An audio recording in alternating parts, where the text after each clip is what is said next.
Haleluya. Kami bersyukur Tuhan Yesus untuk hadirat-Mu bersama dengan kami, Engkau yang bertakhta di atas pujian penyembahan kami. Tiba saatnya kami akan dengar firman-Mu. Berbicaralah ya Tuhan kepada setiap kami, seperti firman-Mu yang berkata, barang siapa bertelinga hendaklah ia mendengar apa yang Roh katakan kepada jemaat. Dan bantu kami ya Tuhan untuk mendengar firman-Mu, dan biarlah benih firman-Mu tertanam di hati yang subur. Berkati urapi gembala sidang yang akan memimpin dalam tubuh darah Yesus, dan kami percaya hari ini yang sakit disembuhkan, yang terikat dilepaskan, setiap kuk dipatahkan dalam nama Yesus. Kami berdoa, haleluya. Yang percaya katakan amin, haleluya. Shalom saudaraku, sukacita bersama dengan saudara sekalian, khususnya jemaat Tiberias dalam ibadah live streaming ini.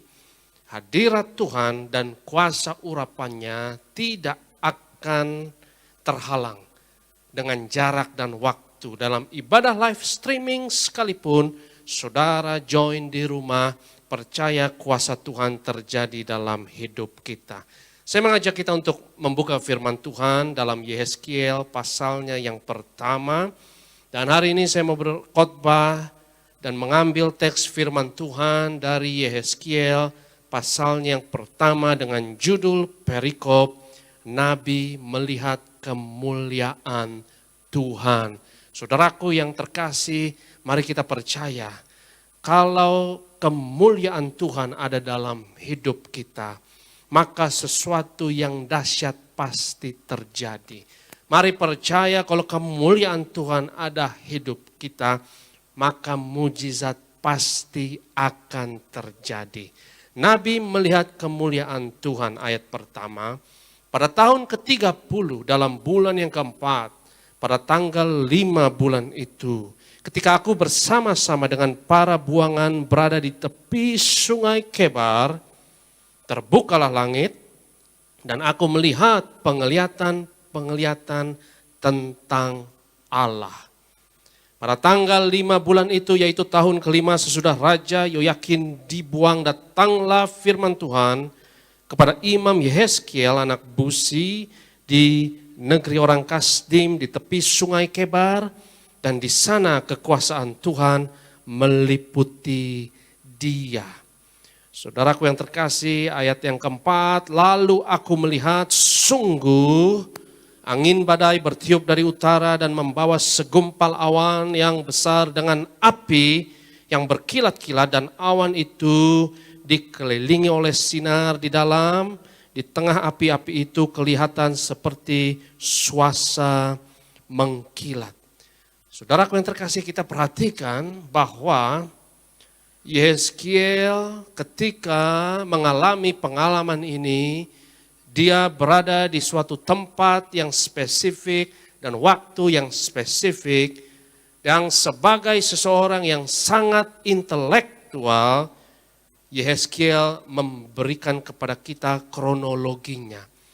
Secara fisik dia berada di satu tempat di Babilonia sebagai orang buangan dari Yudea Israel ke Babylon. Dia berada di sungai Kebar. Dan waktu spesifiknya pun diberikan, yaitu pada tahun ke-30 dalam bulan yang keempat, pada tanggal yang kelima bulan itu, dan seterusnya, dan seterusnya. Kita lihat waktu spesifik, tempat spesifik. Dia berada dalam alam fisik yang dibatasi oleh ruang dan waktu. Tetapi ayat selanjutnya, ayat yang keempat, ia berada di luar ruang dan waktu. Secara fisik tubuh jasmaninya ada di sungai Kebar pada waktu tertentu. Tetapi ketika ia memasuki alam kemuliaan, ketika ia memasuki alam roh, ia sudah tidak terbatas dalam ruang dan waktu. Kitab suci pun bahkan mengatakan bahwa satu hari Tuhan seperti 1000 tahun manusia. 1000 tahun Tuhan seperti 1 hari manusia. Saudaraku yang terkasih, artinya saudaraku yang terkasih bahwa di alam roh tidak ada waktu. Alam roh tidak dapat dibatasi oleh jarak dan waktu. Dan kenapa hari ini kita mau membahas mengenai kemuliaan Allah? Firman Tuhan dalam 2 Korintus 3 ayat 18, mungkin boleh disimak, ditampilkan. 2 Korintus 3 ayat yang ke-18 berkata, kita semua mencerminkan kemuliaan Tuhan dengan muka yang tidak berselubung. Dan karena kemuliaan itu datangnya dari Tuhan yang adalah roh, maka kita diubah menjadi serupa dengan gambarnya dalam kemuliaan yang semakin besar. Saudaraku yang terkasih, kalau saudara lihat kemuliaan Tuhan, saudara tidak akan menjadi orang yang sama lagi. Kemuliaan Tuhan punya efek transformatif. Beda dengan ngelihat hal yang lain, saudaraku yang terkasih. Di mana kalau saudara perhatikan hal yang lain, maka subjek dan objek terpisah. Objek tidak akan terpengaruh, diubah oleh subjek. Tetapi kalau saudara melihat kemuliaan Tuhan, ada efek transformatif.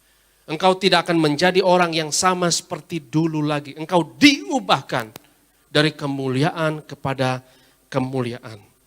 Ketika pendeta Pariaji melihat Yesus, maka saudaraku, apa yang ia lihat itu mengubah dirinya. Dia bukan orang yang sama lagi. Kalau saudara lihat Yesus, mustahil engkau menjadi orang yang sama seperti dulu lagi. Karena apa yang kau lihat akan mengubah dirimu. Demikian juga saudaraku, kemuliaan Tuhan itu mengubah Yehezkiel.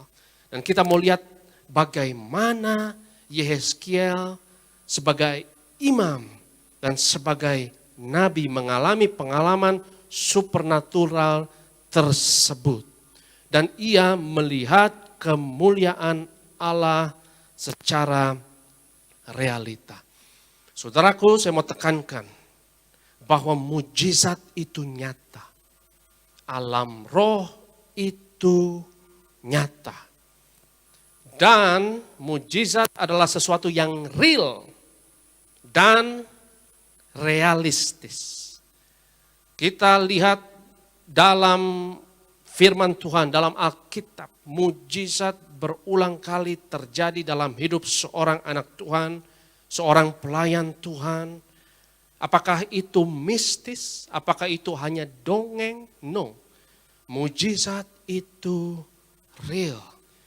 Dan mujizat adalah intervensi ilahi dalam alam fisik saudara dan saya yang kita alami dalam tubuh fisik ini, yang hanya kita dapat akses dengan 5 panca indera kita, terbatas dalam ruang dan waktu.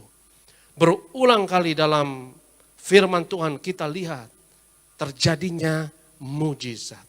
Karena Tuhan adalah roh, dari ayat yang baru saja kita baca tadi. Dan kemuliaan itu adalah roh. Dan saudaraku yang terkasih, Tuhan dan alam roh adalah alam super dimensi. Sementara manusia secara fisik kita hanya dapat mengakses 3 dimensi ruang, 1 dimensi waktu. Saudaraku, kita hanya tahu dimensi panjang, lebar, tinggi. Kalau ada aspek lain, saudaraku yang terkasih, kita tidak dapat mengaksesnya dengan panca indera kita. Tetapi alam roh adalah alam super dimensi. Dan saya percaya alam semesta ini, bahkan bukan hanya saya saja, tetapi saudaraku yang terkasih, para ilmuwan pun percaya sekarang. Ilmuwan fisikawan percaya bahwa alam semesta ini enggak mungkin hanya 3 dimensi.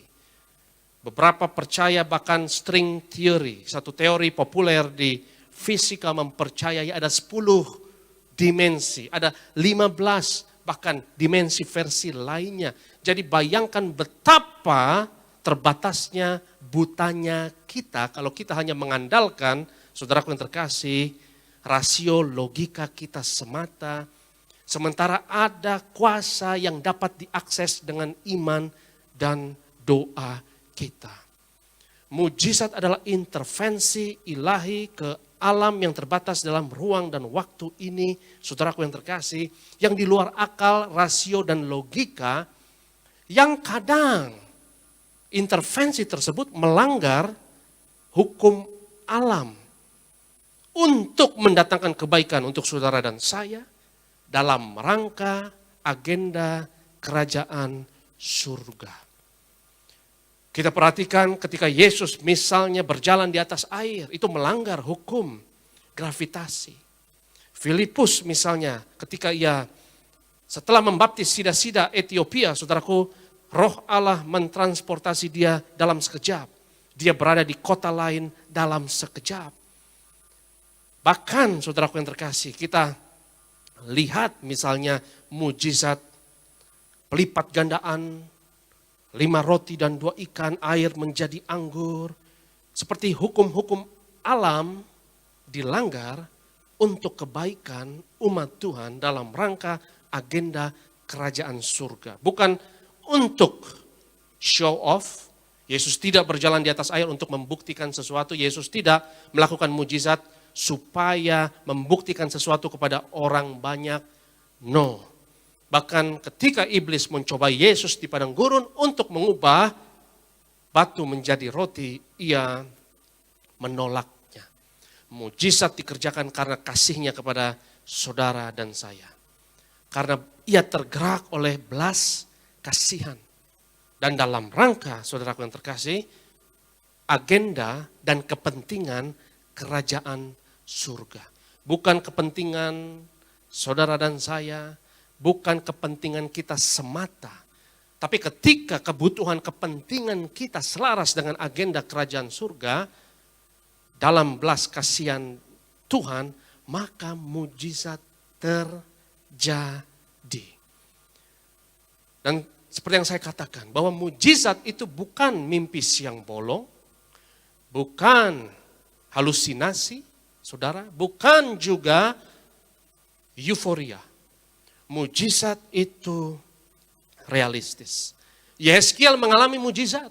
Dia dapat akses yang jarang orang dapatkan. Ia melihat the real deal. Dia melihat kemuliaan Allah. Yang melibatkan kerubium, serafim, angin, api, dan semua fenomena yang menakjubkan tersebut. Dia melihatnya.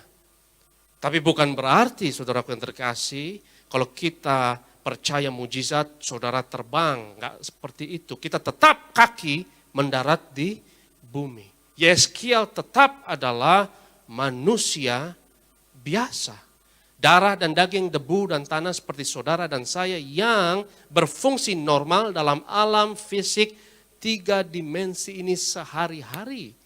Tetap hidup dengan secara realistis. Sebagai manusia, walaupun ia melihat kemuliaan Allah, ia tetap sebagai manusia mengambil bagian juga dalam kesusahan, penderitaan, tantangan yang dialami manusia sehari-hari seperti saudara dan saya. Sehingga saya tekankan bahwa mujizat juga realistis, saudara. Bukan halusinasi.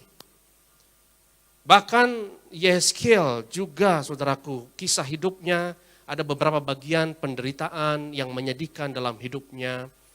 Mungkin perlu kita ketahui, terutama di era COVID-19 ini, saya yakin tidak kebetulan Tuhan memimpin saya untuk membawakan beberapa ayat di Yeskiel 1 ini, saudaraku.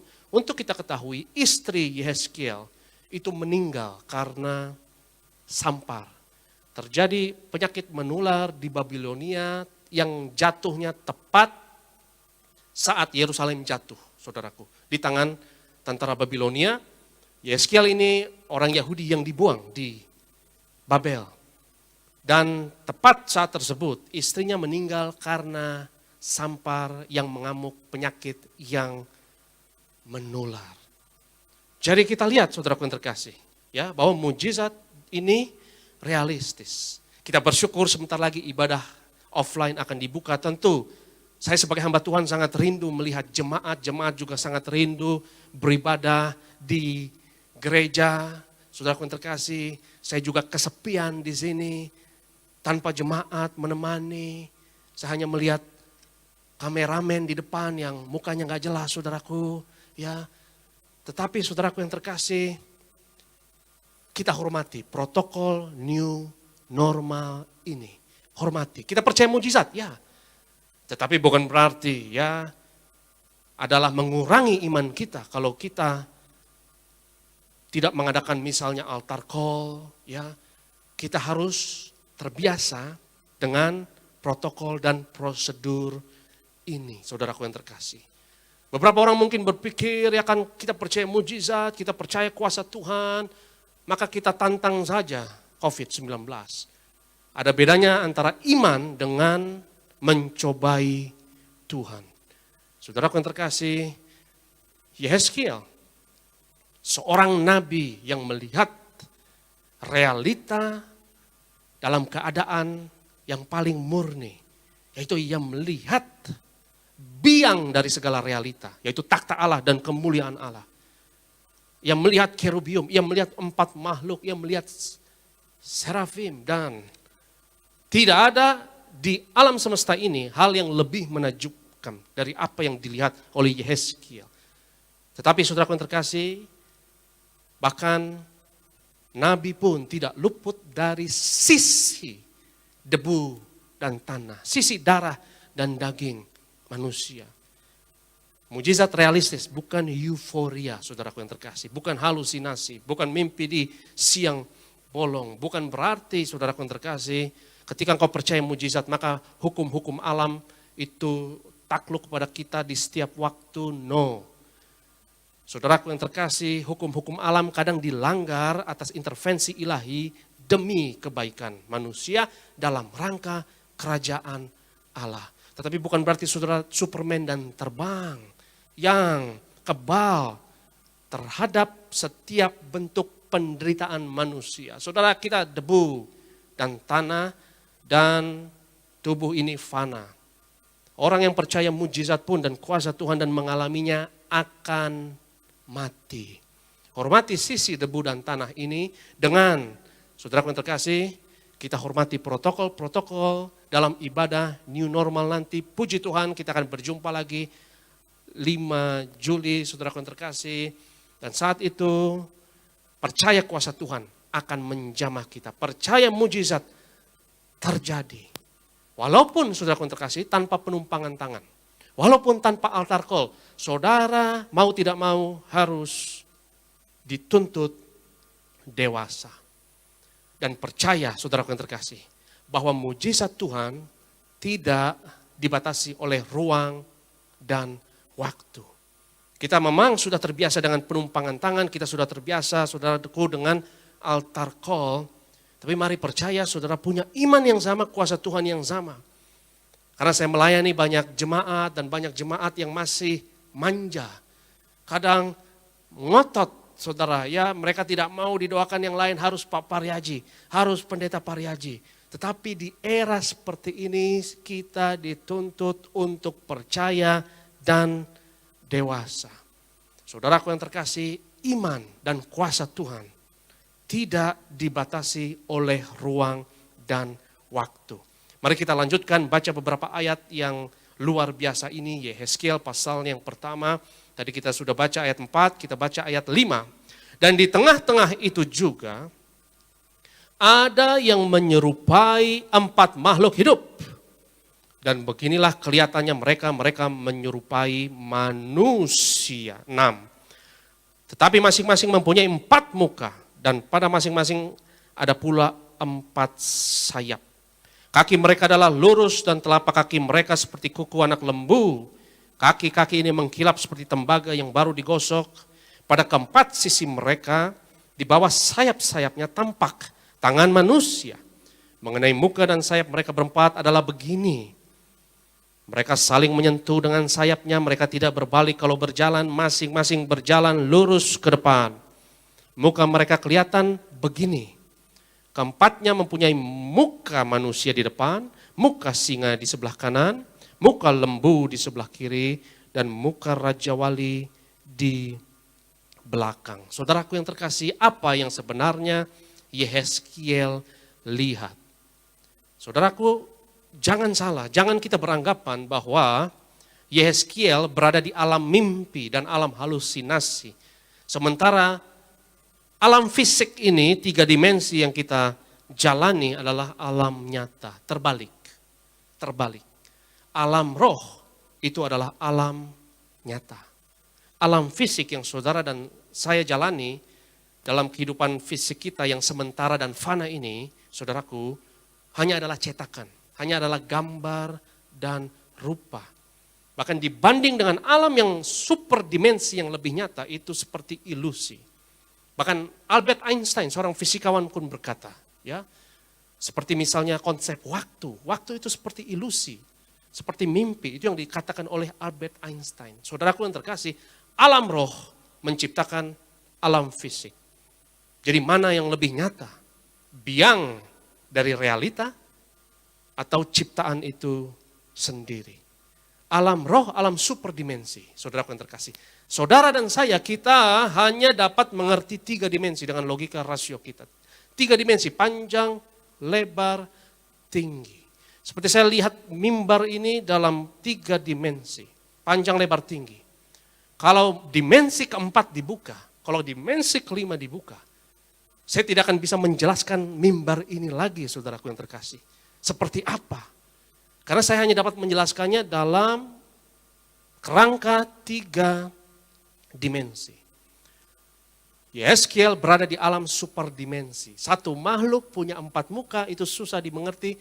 Dan jangan berusaha saudaraku mengerti dengan otak, tapi perhatikan, terima dengan iman. Tuhan tidak mau, saudaraku yang terkasih, kita mendekatkan firman Tuhan ini dengan pengertian otak. Tetapi saudaraku yang terkasih, perhatikan, itu lebih penting daripada berpikir. Watch and pray. Perhatikan, bukan berpikir. Karena pikiran kita tidak akan sampai, saudaraku, untuk mengerti seperti apa realita yang dijamah oleh Yehezkiel ini. Yehezkiel sedang mengalami suatu pengalaman yang sangat kudus, saudaraku yang terkasih. Dan saya percaya baca ayat ini pun, saudaraku, kita harus lihat dengan mata iman. Firman Tuhan mengatakan dalam Efesus 1, Paulus berdoa untuk jemaat di Efesus supaya Tuhan membuat mata hatinya terang. Demikian juga saudaraku yang terkasih, kita butuh mata yang lain, bukan panca indera logika rasio untuk firman Tuhan, tetapi dengan mata iman. Yehezkiel berada sekali lagi, saudaraku yang terkasih, di alam super dimensi. Dan alam itu lebih nyata daripada alam fisik yang saudara dan saya jalani sekarang ini. Apa yang sebetulnya Yehezkiel lihat, kita tidak tahu. Tetapi dia jabarkan kelihatannya seperti ini. Ketika Yohanes Pembaptis membaptis Yesus di sungai Yordan, ia melihat Roh Kudus turun seperti merpati. Garis bawahi kata seperti, saudara. Apa yang dia lihat sebenarnya kita tidak tahu. Dan jangan berusaha ya menggambarkannya terlalu detail. Karena di alam roh apa yang dia lihat sebenarnya dalam alam superdimensi kita tidak tahu. Tetapi ada yang pendekatan yang paling baik adalah seperti merpati. Ketika pendeta Pariaji misalnya mengalami penglihatan, melihat Yesus datang di rumahnya seperti kesaksiannya. Saudara, ia melihat seperti bola meteor, api yang besar, yang menyala-nyala. Apa yang sebenarnya ia lihat, kita tidak tahu. Tetapi perumpamaan yang paling mendekati adalah seperti api meteor tersebut. Saudaraku yang terkasih, kuasa Tuhan itu nyata. Alam roh itu nyata. Alam yang tidak dapat dibatasi oleh ruang dan waktu. Lanjut ke ayat yang ke-11. Yehezkiel 1 ayat 11. Kemuliaan Tuhan, mau nggak mau saudaraku, kemuliaan Tuhan selalu melibatkan kerubium. Dan bukan kebetulan kerubium adalah lambang Tiberias. Yaitu malaikat kerubium, malaikat bersayap. Yang di bait Allah Salomo, saudaraku, di ruang maha suci, malaikat kerubium itu dibuat dengan kayu pohon zaitun, dilapisi emas. Jadi itu sangat Tiberias. Kita lihat ayat yang ke-11. Ya, sayap-sayap mereka dikembangkan ke atas. Mereka saling menyentuh dengan sepasang sayapnya, dan sepasang sayap yang lain menutupi badan mereka. Masing-masing berjalan lurus ke depan, ke arah mana roh itu hendak pergi, kesanalah mereka pergi, mereka tidak berbalik kalau berjalan. 13. Di tengah makhluk-makhluk itu kelihatan seperti bara api yang menyala, seperti suluh yang bergerak kian kemari di antara makhluk-makhluk hidup itu, dan api itu bersinar, sedang dari api itu kilat sabung menyambung. 14. Makhluk-makhluk hidup itu terbang ke sana kemari seperti kilat. Saya percaya bahwa alam roh adalah alam yang bergerak lebih dari cahaya, saudaraku yang terkasih. Fisika mengatakan ya bahwa kalau engkau terbang secepat cahaya, kalau engkau berjalan secepat cahaya, itu waktu berhenti, itu sudah tidak ada lagi waktu. Dan mustahil benda apapun yang memiliki massa bergerak secepat cahaya. Karena cahaya itu zat cahaya foton, massanya 0. Enggak ada massa, saudara. Dan zat cahaya foton ini yang membuat saudara dan saya dapat melihat dengan mata kita sekarang ini. Massanya 0. Dan ilmuwan mengatakan mustahil benda apapun yang punya massa bergerak secepat cahaya. Saya percaya alam roh, alam gelombang, alam frekuensi, alam kemuliaan, alam cahaya yang lebih nyata, saudaraku, dari alam fisik 3 dimensi yang saudara dan saya jalani sekarang ini. Dimanapun saudara berada, mujizat apapun yang kau butuhkan, percaya bahwa kuasa Tuhan lebih nyata. Mujizat lebih nyata dari alam 3 dimensi ini. Alam 3 dimensi ruang dan waktu ini berlaku hukum-hukum alam. Yang saudaraku mungkin kita merasa tidak lepas daripadanya. Mungkin kita merasa bahwa vonis dokter itu udah seperti hukum alam yang tidak bisa lagi dilanggar. Tetapi saudaraku, firman Tuhan kadang intervensi hukum alam. Sehingga kita dapat mengecap kuasa dari dunia yang akan datang. Dari zaman yang akan datang, yang belum zamannya. Tetapi saudara, karena kita punya iman, karena kita doa, maka iman mengakses kuasa dari dunia yang akan datang tersebut. Dalam kitab Ibrani diberi penjelasan mengenai mujizat, diberi istilah. Yaitu karunia-karunia atau kuasa dari dunia yang akan datang. Kita lihat ayatnya yang ke-15, ayat yang ke-15. Aku melihat sungguh di atas tanah di samping masing-masing dari keempat makhluk-makhluk hidup itu ada sebuah roda. Rupa roda-roda itu seperti kilauan permata pirus dan keempatnya adalah serupa. Buatannya seolah-olah roda yang satu di tengah-tengah yang lain. Kalau mereka berjalan, mereka dapat menuju ke 4 jurusan. Mereka tidak berbalik kalau berjalan. Mereka mempunyai lingkar dan aku melihat bahwa sekeliling lingkar yang 4 itu penuh dengan mata. 19. Kalau makhluk-makhluk hidup itu berjalan, roda-roda itu juga berjalan di samping mereka. Dan kalau makhluk-makhluk hidup itu terangkat dari atas tanah, roda-roda itu turut terangkat. Ke arah mana roh itu hendak pergi, kesanalah mereka pergi dan roda-rodanya sama-sama terangkat dengan mereka. Sebab roh makhluk-makhluk hidup itu berada di dalam roda-rodanya. Dalam alam roh ada satu connection, ada suatu kesaling terhubungan yang misterius, saudaraku yang terkasih. Karena alam roh ini tidak terbatas dengan ruang dan waktu dan tidak terbatas oleh pengetahuan kita. Ada interconnectedness yang luar biasa.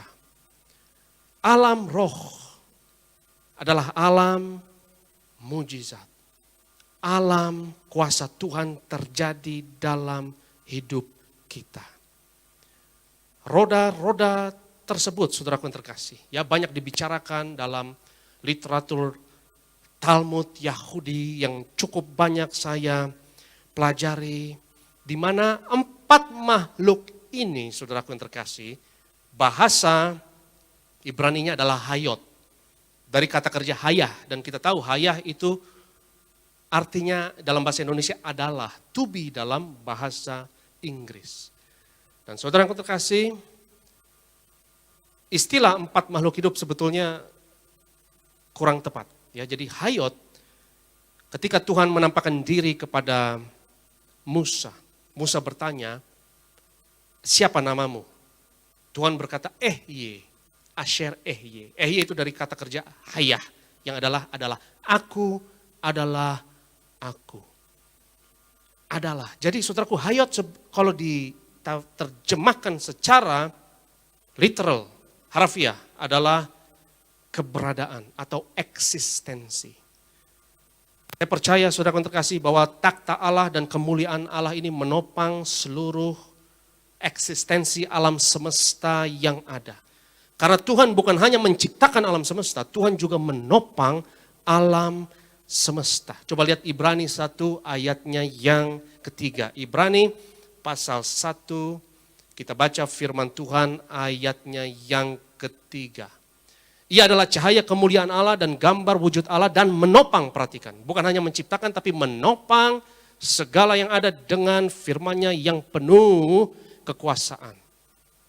Dan setelah ia selesai mengadakan penyucian dosa, ia duduk di sebelah kanan yang maha besar di tempat yang tinggi. Saudaraku, alam semesta bukan hanya diciptakan tapi ditopang. Dan mungkin bukan kebetulan juga, saudaraku, ya dalam alam semesta ini ada 4 gaya, ya ada 4 force yang menahan alam semesta ini, ya boleh ditampilkan ada 4 gaya, ya kita lihat ada 4 makhluk dan 4 adalah angka bumi, ya 4 penjuru langit, 4 penjuru angin, 4 arah bumi, saudaraku yang terkasih, dan ya ada 4 gaya yang menjaga alam semesta ini. Salah satunya kita tahu gravitasi, ya electromagnetic force, strong nuclear force, weak nuclear force. Gravitasi itu menjaga supaya setiap planet berputar pada orbitnya. Dan 3 yang lainnya, saudaraku, itu menjaga supaya setiap atom, supaya subatomik, proton, elektron itu tetap berputar di sekitar inti atom atau nukleus. Ada sesuatu yang menopang, ada sesuatu yang menjaganya. Saudaraku yang terkasih, alam roh ini lebih nyata dari alam fisik yang saudara dan saya jalani. Percaya, ketika live streaming sekalipun, nanti saat new normal sekalipun, saudaraku yang terkasih, kita dituntut untuk dewasa, untuk saudaraku yang terkasih percaya kuasa iman setiap pribadi kita, terima perjamuan kudus, terima minyak urapan, kuasa Tuhan tidak dapat dibatasi oleh ruang dan waktu. Dan saudaraku yang terkasih, saya akan tutup dengan kesaksian ini. Ya banyak kali pendeta Pariaji menyaksikan mujizat-mujizat yang terjadi. Dan satu kali, dan ini bukan hanya 2-3 kali, beberapa kali. Ya saya mendengar misalnya saudaraku yang terkasih, ya ada kesaksian mengenai seseorang yang belum pernah bertemu pendeta Pariaji sama sekali, belum pernah lihat. Dan dia hendak bunuh diri. Ini 2-3 kali, dan ini misterius. Ya. Belum pernah lihat pendeta Pariaji, dia mau bunuh diri, tetapi dalam mimpi dia berjumpa dengan seorang laki-laki yang menyuruh dia jangan bunuh diri. Dan akhirnya nggak sengaja dia datang ke gereja Tiberias, dia melihat seorang pendeta berkhotbah, dan dia lihat laki-laki tersebut yang dalam mimpinya menjumpainya dan bilang jangan bunuh diri. Dan ketika dia lihat laki-laki tersebut adalah hambanya pendeta Pariaji. Saudaraku, alam roh, alam yang misterius. Dalam alam roh tidak ada jarak dan tidak ada waktu. Mungkin dalam doanya hamba Tuhan pendeta Pariaji dapat menjangkau seseorang yang membutuhkan, yang dia tidak kenal, tetapi dia bersyafaat untuknya, saudaraku.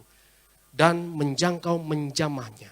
kuasa Tuhan dapat terjadi. Karena alam roh tidak dibatasi oleh ruang dan waktu. Saudara dapat berjumpa dengan kuasa Tuhan, mengalami kuasa Tuhan, saudaraku yang terkasih, dalam alam roh. Ya, saya akan menutup dengan kesaksian ini, saudaraku, ya. Dalam gereja Katolik, misalnya, saudaraku, ada satu pastor yang kontroversial, almarhum, yang disebut Padre Pio, yang dalam hidupnya banyak mujizat terjadi dan sangat kontroversial, sehingga saat itu Vatikan pun melabel dia sesat dan ya dia dilarang untuk melayani dan dibatasi dan diekskomunikasi, dikucilkan dan lain sebagainya, saudara yang terkasih. Dan saya membaca mengenai satu pelayanan dalam kehidupan Padre Pio ini. Ya. Bagaimana ada satu jenderal yang mau bunuh diri, saudaraku. Tetapi tiba-tiba ketika dia mau bunuh diri, dia melihat ya Padre Pio ini muncul entah dari mana dan menyuruhnya jangan bunuh diri. Dan saudaraku yang terkasih, Padre Pio ini juga menubuatkan seorang pastor muda asal Polandia bahwa dia akan menjadi paus suatu hari nanti dan dia akan ditembak 2 kali. Dan akhirnya betul orang ini jadi paus. Paus Yohanes Paulus II, dan akhirnya saudaraku Padre Pio ini diangkat menjadi santo oleh Paus Yohanes Paulus II. Walaupun ya banyak dari Vatikan yang menentang dan menganggapnya sesat karena mujizat selalu kontroversial. Jadi saudara terkasih, dalam dunia modern sekalipun, sangat celakalah kita kalau kita tidak percaya mujizat. Kuasa kita terbatas, tangan kita terbatas, tangan Tuhan tidak terbatas. Percaya hari ini, saudara terima perjamuan kudus minyak urapan. Kuasa roh Tuhan tidak dapat dibatasi, ruang dan waktu, mujizat akan terjadi. Mari kita berdoa. Terima kasih Tuhan Yesus untuk firman-Mu. Kami percaya ya Tuhan, kuasa-Mu tidak dapat dibatasi oleh ruang dan waktu. Maka ya Tuhan, setiap kami yang butuh kuasa Tuhan dan jamahan mujizat-Mu, kami percaya lewat tubuh darah Yesus, lewat minyak urapan ini, kami mengecap, yaitu kuasa dari dunia yang akan datang. Mujizat adalah bagian kami. Intervensi ilahi dalam segala aspek hidup kami terjadi. Dalam nama Yesus kami berdoa. Haleluya. Yang percaya katakan amin. Sebelum kita akan masuk dalam perjamuan kudus, saudara sekalian, bersama-sama kita akan menyaksikan video mengenai ibadah new normal Gereja Tiberias Indonesia. Selamat menyaksikan. Tuhan Yesus berkati. Shalom, salam damai sejahtera bagi seluruh jemaat Tuhan dimanapun berada. Dalam kesempatan yang berbahagia ini, saya Pendeta Gideon Simanjuntak selaku Ketua Humas Gereja Tiberias Indonesia memberikan kabar baik pada seluruh jemaat Tuhan Gereja Tiberias Indonesia dimanapun berada. Mulai 5 Juli 2020, Gereja Tiberias kembali membuka ibadah offline, ibadah fisik, ibadah tatap muka.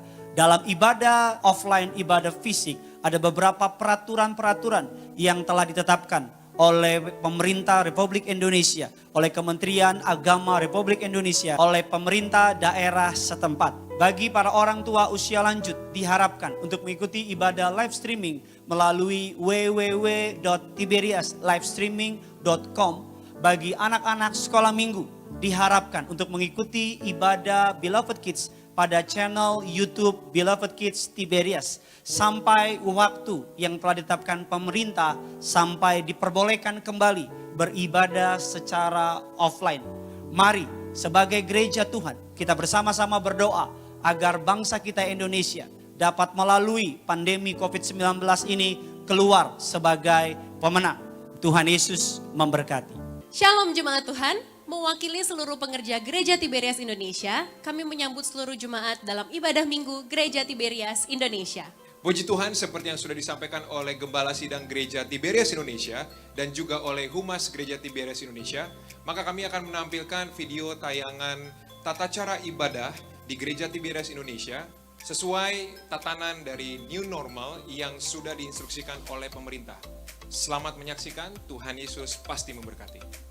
Semua jemaat yang beribadah dan pengerja di seluruh cabang Gereja Tiberias Indonesia diwajibkan untuk menggunakan masker di seluruh area gedung gereja. Di beberapa cabang gereja Tiberias, seperti di mal ataupun tempat lain yang memerlukan adanya pemeriksaan barang atau tas, jemaat Tuhan yang hadir beribadah disarankan hanya membawa barang seperlunya saja agar mempersingkat waktu dalam proses masuk. Sebelum masuk ke ruang ibadah, Anda diwajibkan untuk melakukan pengukuran suhu tubuh terlebih dahulu.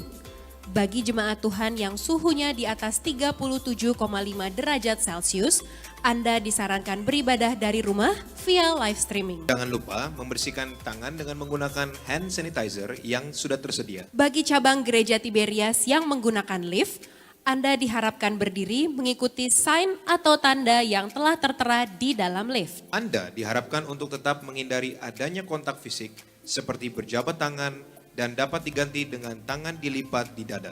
Perjamuan kudus dan minyak urapan sudah tersedia di kursi jemaat. Anda diminta untuk tetap menerapkan physical distancing dengan mentaati jarak yang dianjurkan pemerintah, yaitu minimal 1 meter saat mengantri masuk ataupun saat duduk.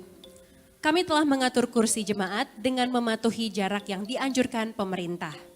Bagi Anda yang datang bersama keluarga, maka peraturan berlaku sama dan mohon untuk tidak mengubah format kursi yang sudah kami atur dengan menggeser kursi yang sudah ada.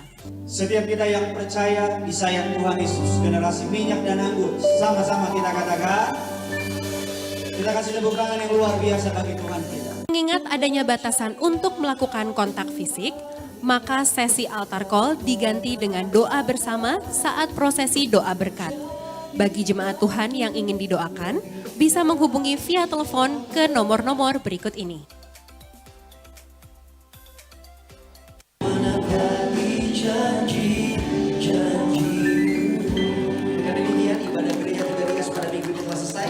Sampai jumpa di minggu depan. Tuhan Yesus memberkati dan Shalom Tiberias. Saat ibadah selesai, kami harapkan jemaat Tuhan agar langsung pulang karena waktu ibadah yang dipersingkat dan juga kapasitas tempat yang sangat terbatas atau 30% dari kapasitas ruangan ibadah, ini pun membantu kami agar proses pergantian dan masuknya jemaat di sesi berikutnya dapat berjalan dengan baik. Demikian protokol beribadah mengikuti standar tatanan new normal yang harus kita taati bersama saat beribadah di dalam gedung gereja Tiberias Indonesia. Sekali lagi kami informasikan kepada Bapak dan Ibu Jemaat Tuhan yang telah berusia senior, harap beribadah live streaming di www.tiberiaslivestreaming.com, dan untuk adik-adik usia sekolah minggu bisa ibadah sekolah minggu online di YouTube channel Beloved Kids Tiberias. Sampai jumpa di dalam ibadah gereja Tiberias Indonesia. Tuhan Yesus pasti memberkati. Puji nama Tuhan, baiklah Bapak Ibu Jemaat Tuhan sekalian, kita akan mempersiapkan diri kita masuk di dalam sakramen perjamuan kudus dipimpin langsung oleh Bapak Gembala Sidang, Gembala Martir, Pendeta Dr. Yesaya Pariaji. Karena hanya seorang martir diberi kuasa untuk membentuk roti dan anggur menjadi tubuh dan darah Yesus dan membuka harta terpendam, kuasa di balik sakramen perjamuan kudus dan minyak urapan. Saudara dan saya kita dipersiapkan menjadi mempelai untuk dijemput Tuhan Yesus, pesta di awan-awan, pesta di dalam kerajaan surga. Bersama-sama kita naikkan pujian, Yesus kau telah mati bagiku, hapus dosa. Tubuh dan darahmu tercurah bagi kami, menyucikan, menyembuhkan, sempurnakan hidup kami.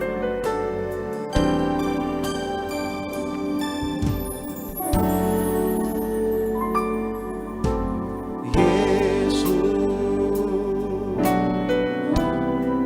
kau telah mati bagiku, hapus dosaku.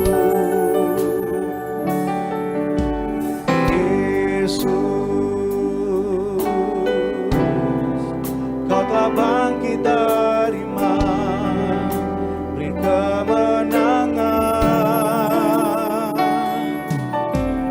Tubuhmu dan darahmu tercurah bagi kami.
kita akan masuk persidangan kudus. Sebelumnya saya sampaikan demikian. Kemarin saya dengan Bapak Alek, itu bicara tentang kejujuran. Supaya rekan-rekan hidup jujur, juga di gereja jujur, juga keluarga jujur. Dia mengatakan bersama istri, keluarga anak selalu bersama-sama. Tapi saya tambahkan, suatu hari Tuhan Yesus datang pada saya ngajar kembali kuasa persidangan kudus. Maka Tuhan datang pada saya, menyatakan diri, aku Yesus Kristus, aku Tuhan Allahmu yang punya kerajaan surga. So. Maka Tuhan terangkan, aku mencari orang jujur, mencari seorang martir, seorang yang bijaksana, untuk mengembalikan kuasa minyak dan anggur yang tidak dirusakan. Jadi kejujuran saya beri contoh, ada di Tebas sudah ada 3 orang yang mati, nggak jujur. So. Satu karena kecelakaan mati, rumahnya dijual, kedua orang sakit kanker, mati juga. Yang ketiga orang yang kakinya diputus dua-duanya lumpuh. So. Karena dia juga rumah terjual. Maka sesamanya so, zaman masa sulit ini, maka juga saya ngutip baru ucapan Alek, bahwa jangan sampai ada masa sulit ini ambil uang gereja. Kenapa? Tuhan melihat. Karena kolektor itu uang gereja. Artinya Tuhan melihat apa yang uangnya Tuhan, milik Tuhan, jangan sampai ngambil. Jangan sampai pendeta atau pekerja mengambil uang gereja. Sekali lagi, banyak kejadian yang ngerikan akhirnya jadi miskin. Nggak punya rumah, rumah dijual. Maka Tuhan pun mengajar saya, ya Tuhan, gereja mencari orang jujur. Jadi jangan sampai Anda masa sulit masuk gereja kemudian tidak jujur. Tuhan tahu miliknya, Tuhan tahu uang gereja. Maka jangan sampai Anda gereja ambil uang dan sebagainya. Itu milik Tuhan, bukan milik Anda. Maka sekali lagi hati-hati hidup yang jujur. Karena kalau Anda tidak jujur, Anda bisa dihukum Tuhan yang sangat mengerikan. Maka saya percaya suatu hari Tuhan katakan pada saya, aku Yesus Kristus, aku Tuhan Allahmu yang punya surga. Mengembalikan kuasa anggur. Karena saya seorang martir, diperintah mengembalikan kuasa, yaitu minyak urapan dan persidangan kudus sebagai persiapan untuk menyambut second coming Tuhan Yesus. Maka Tuhan mencari sama diri seorang martir yang mau korban harta nyawa untuk mempersiapkan menyambut Tuhan Yesus. Agar Anda semua nanti masuk kerajaan surga. Maka sekarang kita baca di sini Yohanes 6, 25, 27. Yohanes 6 ayat 25 sampai 27. Ketika orang banyak menemukan Yesus di seberang laut itu, mereka berkata kepadanya, "Rabi, bila mana engkau tiba di sini?" Yesus menjawab mereka, "Aku berkata kepadamu, sesungguhnya kamu mencari aku bukan karena kamu telah melihat tanda-tanda, melainkan karena kamu telah makan roti itu dan kamu kenyang. Bekerjalah bukan untuk makanan yang akan dapat binasa, melainkan untuk makanan yang bertahan sampai kepada kehidupan yang kekal yang akan diberikan Anak Manusia kepadamu, sebab dialah yang disahkan oleh Bapa Allah dengan materainya." Demikian firman Tuhan. Di sini Tuhan Yesus tegaskan bahwa Pak, jangan duniawi, maksudnya apa? Jangan cari makanan yang binasa. Kita makan dunia untuk sementara, so. Tapi yang utama, di alam roh Anda berabad-abad. Sekali lagi, saya ingatkan Anda, di alam roh berabad-abad. Maka Anda kejar hidup Anda di alam roh yang berabad-abad. Enggak terbatas. Di surga Anda juga enggak terbatas.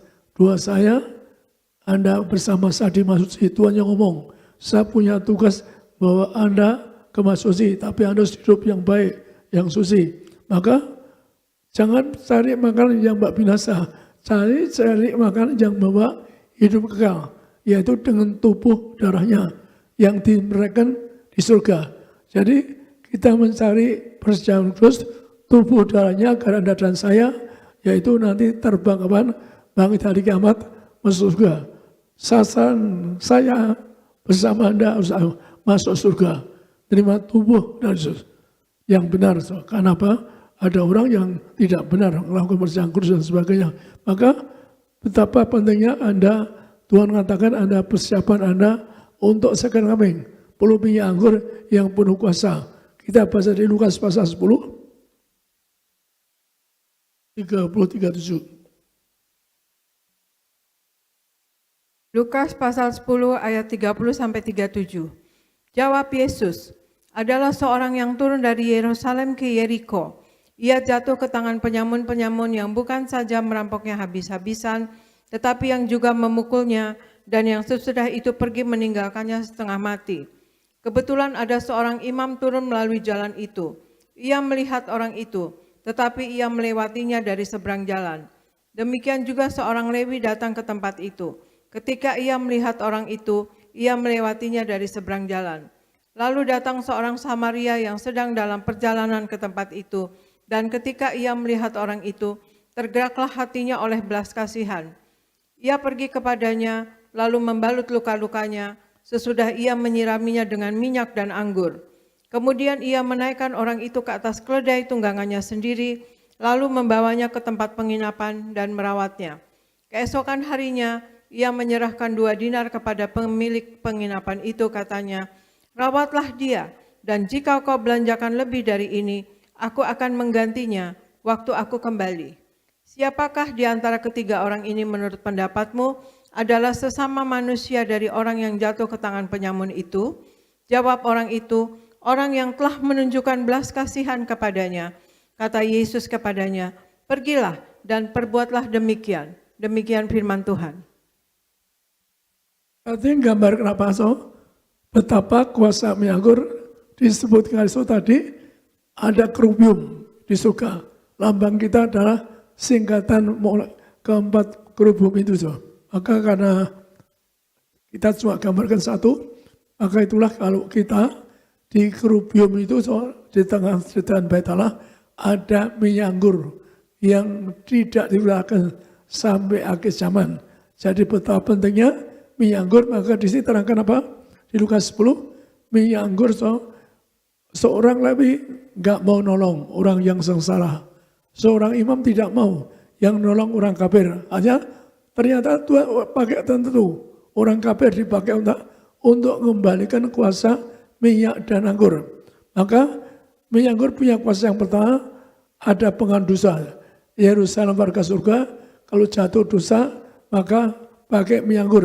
Yang kedua, orang dosa bisa diterkam setan, bisa dirampok dan sebagainya. Maka untuk nolong apa? Orang berita ini ditolong dengan apa? Ditolong dengan minyak anggur. Maka dibalut, diurang minyak anggur. Kemudian dibawa kemana? Dibawa penginapan. Jadi saya sampaikan bahwa minyak anggur itu Anda harus punya iman, Anda tidak bangkrut, tidak miskin. Ada minyak anggur, tidak dirusakkan. Maka tinggal di hotel, artinya tinggal makan tidur. Maka Anda kalau persiapan yang mesti kami punya iman, ada minyak anggur, gak dirusakkan. Anda generasi majikan Tuhan, karena yang tinggal di hotel masih majikan seorang Tuhan. Tuhan terang pada saya bahwa generasi majikan Tuhan, kalau Anda persiapan dikatakan demikian, maka itulah kalau Anda persiapan kita nyambut Tuhan Yesus, masa sulit sekarang. Di mana masa sekarang ini, mari kita siapkan diri. Nyambut second coming, nyambut Tuhan, Anda ada minyak anggur. Saya diberi kuasa untuk bentuk tubuh darahnya, untuk persiapan akhir zaman. Jadi sekali lagi, kita ini zaman akhir, maka kita hati-hati, menerima tubuh Yesus. Saya seorang materi yang ada kuasa. Tuhan istilahnya kuasa besar. Maka dengan minyak anggur banyak orang mati bangkit, dengan minyak anggur orang dari Amerika, Australia dan sebagainya, divonis mati kanker tumor, saya beri perjalanan disembuhkan. Bahkan orang seperti Pak Osman, mati 10 hari, dikasih minyak 1 pot, langsung bangkit. Tuhan supaya betapa kuasanya, minyak dan anggur tidak dirusakkan. Maka Anda, persiapan Anda, mari Anda dan saya, nyambut persiapan second coming. Masa seperti ini bagi Anda, karena masa Anda tidak akan murtad, tidak mengalami sakit, tidak mengalami menderita. Anda cari Yesus, terima tubuh Yesus. Anda tidak mengalami penderitaan, tidak kemiskinan, tidak sakit corona. Kita tolak virus corona. Maka yang ayat terakhir, bagaimana Tuhan menganggap penting menyanggur, yaitu di dalam Yohanes 6:53, Tuhan katakan apa? Anda terima tubuh darahnya, maka Anda akan hidup kekal sepanjang masa di surga. Yohanes 6 ayat 53 sampai 58. Maka kata Yesus kepada mereka, Aku berkata kepadamu, sesungguhnya jikalau kamu tidak makan daging anak manusia dan minum darahnya, kamu tidak mempunyai hidup di dalam dirimu. Barang siapa makan dagingku dan minum darahku, ia mempunyai hidup yang kekal, dan aku akan membangkitkan dia pada akhir zaman. Sebab dagingku adalah benar-benar makanan, dan darahku adalah benar-benar minuman. Barang siapa makan dagingku dan minum darahku, ia tinggal di dalam aku, dan aku di dalam dia.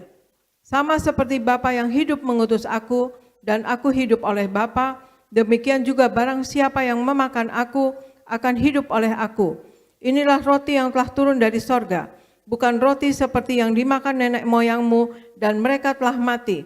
Barang siapa makan roti ini, ia akan hidup selama-lamanya. Demikian firman Tuhan. Jadi perhatikan, Tuhan Yesus dengan Bapa satu, jadi satu. Tapi yang terima tubuhnya, darahnya menyatu dengan Yesus.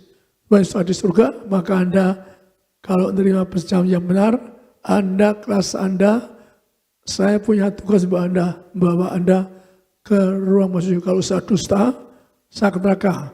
Hadiah bebas oleh Tuhan karena saya siap ke neraka untuk orang lain. Saya pernah cuma ke Tuhan, Tuhan kosongkan neraka, hamba ganti, hamba tidak masuk surga. Hadiahnya apa? Saya diajari Tuhan, yaitu ngubur orang yang tidak rusakan, yang bisa bangkit. Maka tadi saya khotbah tentang penguburan, Anda boleh lihat ulang di dalam, saya minta nanti khotbah saya tadi boleh diulang-ulang karena itu berapa pentingnya tentang kuasa penyerapan, langsung diajari Tuhan. Maka cara kuburan pun saya ajar tadi, walaupun singkat padat. Tetapi yang utama apa? Yaitu Anda dijanjikan firman Tuhan. Ada minyak anggur, Anda tidak rusak. Anda dikubur pakai minyak urapan. Anda utuh, fresh untuk Anda bangkit sebagai mulai. Anda akan terbang ke surga. Sekali lagi, saat terbang ke surga, ada minyak oleh seorang martir. Ada minyak anggur, enggak dirusakan. Maka Anda dan saya akan menjadi tetangga surga. Kalau saya dusta neraka, saya punya tugas buat Anda semua ke rumah suci. Karena saya seorang martir. Tuhan neraka hanya seorang martir. Diberi kuasa membawa orang masih. Martir itu menyerahkan harta dan nyawanya. Pasti orang bisa.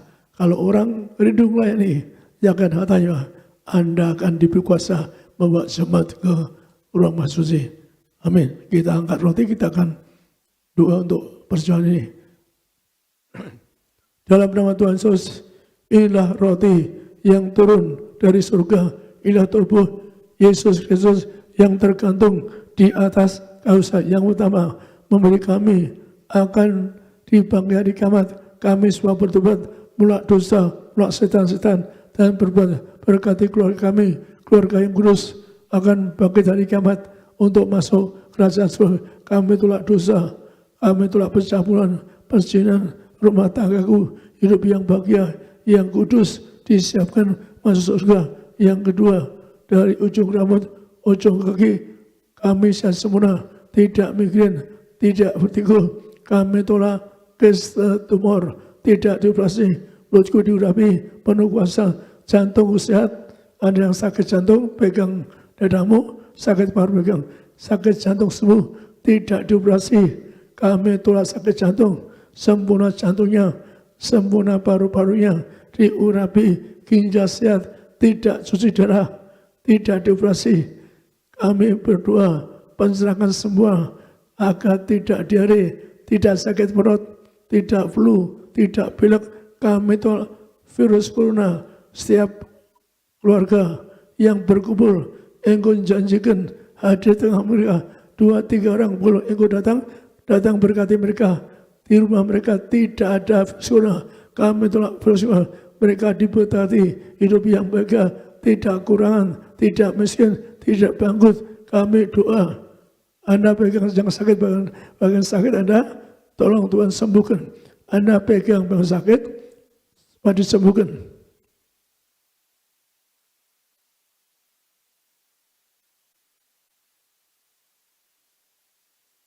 Dalam nama Tuhan Yesus, penyakitku kembali. Hari ini kami semua diberkati. Tuhan hadir di rumahku. Janji Tuhan, 2-3 orang berkumpul. Tuhan ada. Kami doa. Tuhan berkati rumah tangga mereka. Engkau hadir di rumah tangga mereka. Diberkati sehat, tidak gagal, tidak miskin, tidak bangkrut. Rumah tangga mereka diberkati malaikat. Tidak ada virus corona. Kami doa. Setelah penyakit sudah sembuh, diangkat di atas kausap. Inilah roti dan surga, inilah tubuh Kristus.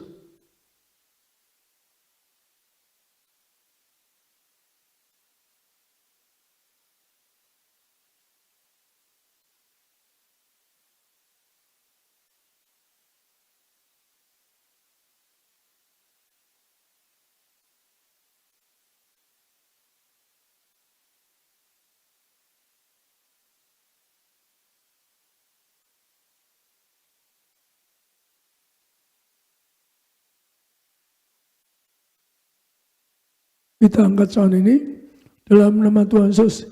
Inilah darah Yesus yang tertumpah di atas kausap sebagai perjanjian baru yang kami diurapi, disucikan, hidup kami suci agar bangkit dari kiamat, terbang kawan masuk surga, menjadi warga surga sepanjang masa.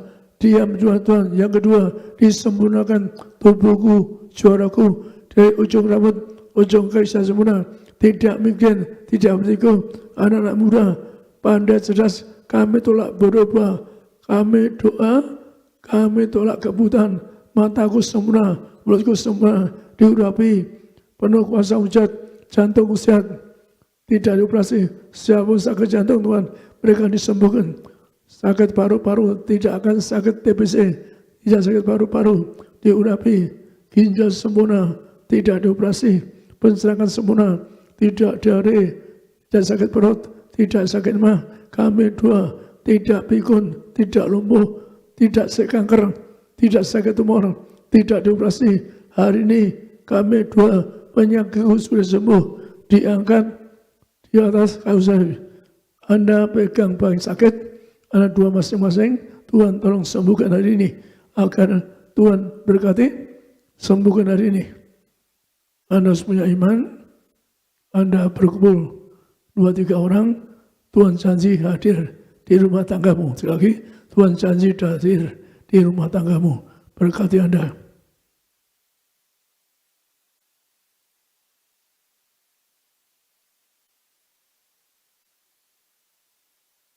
Dalam nama Tuhan Yesus, Tuhan mengajar bahwa berjamin lebih dari roti mana. Jam roti mana 40 tahun makan tidur di padang gurun. Zaman hidup kami diberkati, hidup di bumi seperti surga. Yang kedua, jam roti mana setiap hari ada jubah kemuliaan. Kami akan mulia, akan bangkit dari kiamat, terbang kawan masuk surga. Keluarga aku semua akan masuk surga, punya rumah di surga, berkati, punya rumah di. Yang ketiga, jam roti setiap hari ada kasut baru, sepatu baru. Tuhan terangkan artinya apa? Anda generasi majian, generasi Tuhan, roh gagal, roh mesin kami tolak, dalam Yesus berkati kami secara sempurna. Apapun penyakitku disembuhkan. Anda sekali lagi pegang yang sakit, Tuhan tolong sembuh ini. Anda dua pegang, Anda sakit, tolong sembuhkan dengan darahnya, darah kehidupan, darah kebangkitan, darah yang menyembuhkan. Dua masing-masing pegang sakit.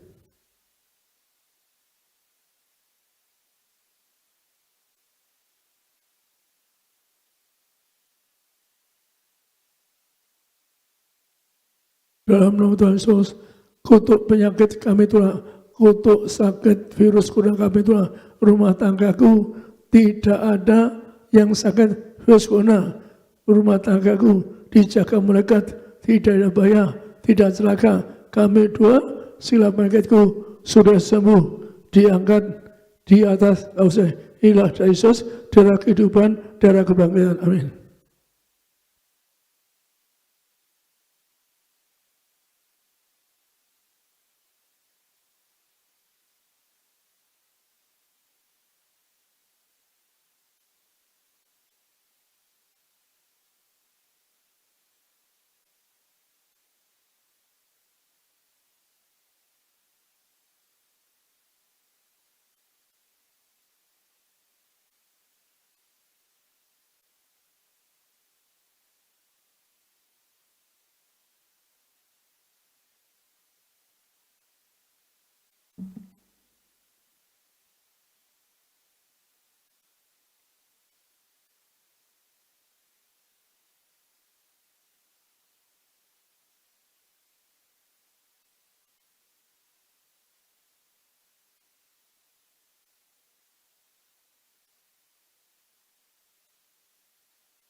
Kita akan 2 penyerapan.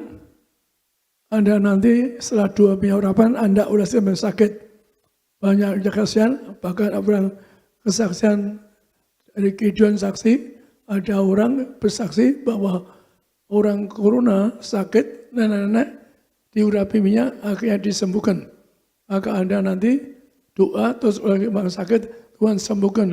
Bebas dari kutuk jantung, bebas dari kutuk sakit DCPC, bebas dari kutuk cuci darah dan sebagainya. Itu lagi, tadi saya ngajar penyerapan, juga cara ngubur. Anda boleh ulang-ulang khotbah saya karena orang tidak pernah belajar penyerapan. Saya yang diberikan kembali penyerapan, baik serta tulis atau bicara langsung pada saya. Kita angkat minyak ini. Dalam nama Tuhan Yesus, inilah penyerapan yang pertama untuk memuliakan Allah. Kami muliakan Yesus Kristus Tuhan Allah kami. Hadir di tengah kami, berkata kami, supaya berkat surga, beri kami kemuliaan, minyak ini untuk memuliakan Allah dan memuliakan manusia. Kami diberi kemuliaan, di kuasa setan-setan. Kami tolak kuasa kita, engkau yang mengatakan minyak ini kuasa membangkitkan orang mati, musir setan. Dengan setengah pot, Pak Usman yang sudah mati 10 hari di PDS langsung dibangkit. Betapa kuasanya dengan minyak ini puluhan 20 lebih bayi dibangkitkan minyak ini. Minyak ini punya kuasa membangkitkan orang mati, musir setan, mengurapi usahamu dengan minyak ini. Orang yang punya udah sudah $2 sakit satuan minyak, kamu tabok minyak penting, kamu menang perkara, tidak akan pelit, tidak akan rugi. Demikian juga orang yang punya tanah luas puluhan hektar yang dikalahkan kemanggidan, dikasih minyak akhirnya dimenangkan. Dalam penyerapan, muliakan Anda berkat surga, murapi Anda kasih sempurna, muliakan Anda agar Anda kita tolak virus corona, kami tolak kutuk sakit dan Anda tidak dikutuk penyakit, bebas dari penyakit, bebas virus corona, kami doa, bebaskan dari virus corona, bebaskan dari penyakit, bebas penderitaan, menang atas setan dan kuasa ilham harapan yang korib Anda sebagai warga surga, murapi Anda agar bangkit dari kiamat, Anda akan terbang kapan masuk surga, Anda urapi dengan minyak ini, ulaskan pakai yang sakit, Anda ulaskan, Tuhan tolong urapi setiap tangan pakai minyak, agar mereka disembuhkan, karena banyak yang bersaksi, bahkan orang dari Malaysia pun ada yang bersaksi sembuh, ginjalnya bocor bisa sembuhkan dengan minyak ini, setiap tangan pakai minyak ini, urapi Tuhan disembuhkan, kami doa agar mereka semua sembuh, tidak terkapar sakit. Inilah penyerapan, urapi Anda warga surga, urapi Anda bangkit dari kiamat, urapi Anda, doa saya, Anda dan saya akan terbang kapan? Saya punya tugas bawa Anda ke Masusi. Kalau usah dusta neraka, maka Anda juga perlu penyerapan, penguburan perlu penyerapan, Anda perlu diurapi agar Anda tidak dikalahkan, agar Anda akan bangkit menuju apa-apaan. Anda masuk surga, Anda sepanjang masa diam di hidung Tuhan, di ruang Masusi, janji Tuhan, inilah minyak urapan.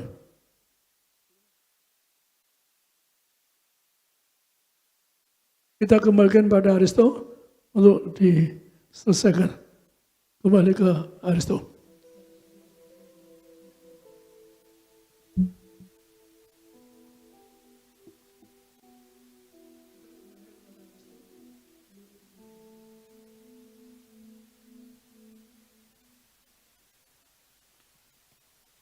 Puji nama Tuhan, kita sudah menerima perjamuan kudus dan minyak urapan dari Gembala Sidang yang memimpin langsung saudara dan saya pada malam hari ini, dan kita akan siapkan hati kita untuk terima doa berkat dipimpin oleh Bapak Pendeta Muda Aristo Pariaji. Pada akhirnya saudara-saudaraku sekalian, angkatlah tanganmu, terimalah berkat, rahmat, dan anugerah. Shalom Aleichem, Malachi HaShalom, Malachi Elyon,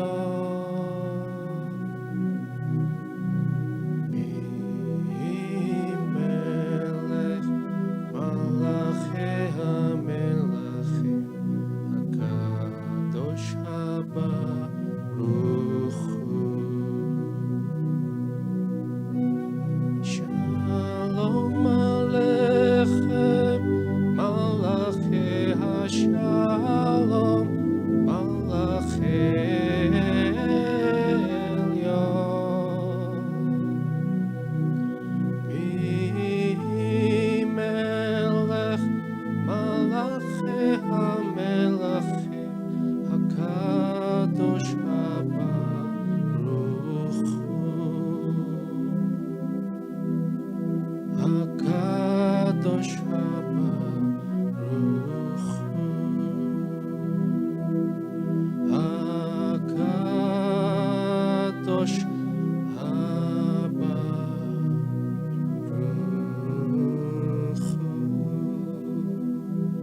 Tuhan memberkati engkau, dan Tuhan melindungi engkau, tidak terlelap dan tidak tertidur menjaga Israel.